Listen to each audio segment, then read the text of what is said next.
জানো তুমি রান্না করে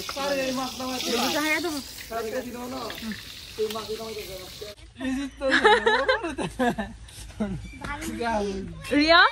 তুমি এখানে শো তুমি শুইতে চাও রোজা এখানে কম্বল বালিশ নেই শো পড়ছে রোজা এখানে গ্যাসকে তুই থাকবি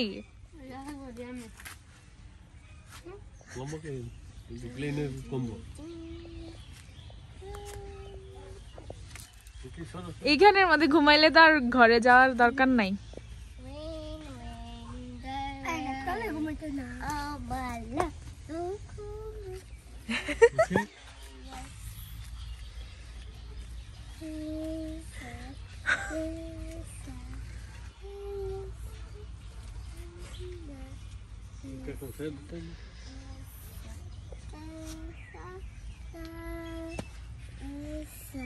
রিয়া মাসে আমরা ঘরে যাই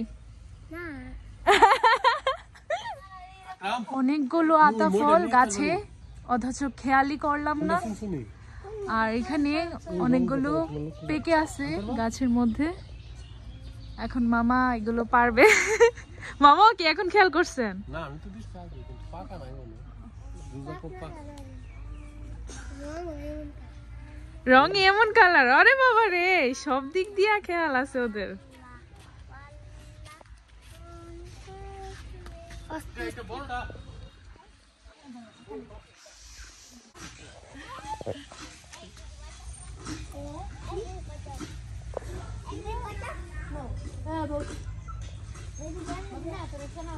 মজা না কিন্তু দেখো এটা তো হেভি না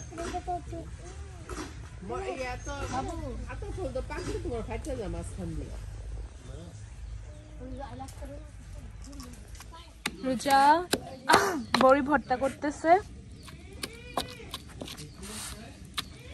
ভর দুপুরে মানে ভর্তা খেতে অনেক ইচ্ছে করে আর এখন যেহেতু প্রায় গরমই চলে আসছে বলা চলে ভর্তা খেলে অনেক ভালো লাগবে আর বিউটি আপু রান্না বান্না শুরু করে দিছে তো বিউটি আপু আজকে দুপুরে কি কি রান্না বান্না হবে ওই যে মুড়ি দেশি মুরগি রান্না হবে লাল শাক রান্না হবে কপি দা মাছ দা ভাজা হবে মাছ বোনা হবে ওরে বাপ রে বাপ ওকে তো আপনাদের সাথে শেয়ার করব একটু একটু যতটুকু পারা যায় দেখা যাবে রান্না বান্না যেহেতু শুরুই করে দিছে প্রথমত দেশি মুরগি রান্না হচ্ছে আমরা এখন বানাবো ওদের জন্য মশলা কম দিয়ে স্পাইসি কম হবে আর এদিকে বড়ি ভর্তা হয়ে গেছে খুবই সুন্দর হয়েছে বড়ি ভর্তা এখন সবাই খাবে এই ঠিক দুপুর টাইমে এরপর হবে পেয়ারা ভর্তা নালুক না আর মামা আসার পর থেকে শুধু ঘরের টুকিটাকি যা যা কাজ আছে তা করাচ্ছে আর এখানে একটু লাইটের প্রবলেম ছিল আর কি তো ইলেকট্রিশিয়ান নিয়ে আসছে মামা তো সব কিছুই টুকিটাকি সব কাজ করানো হচ্ছে নানু বাড়িতে আগে যেটা নানা ভাই করতো এই দায়িত্ব মামা খুব সুন্দরভাবে পালন করছে তো আমিও মামাকে সব কিছু দেখাই দিচ্ছি মানে কি কি প্রবলেম আছে কোথায়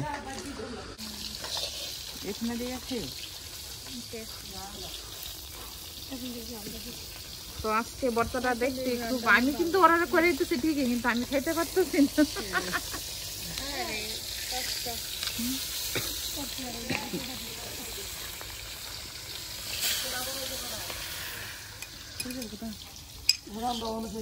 আমার জন্য রাইখা একটু বেশি রোজা টেস্ট বলো খেয়ে দেখাতে পারবো রোজা নাও তুমি রান্না করে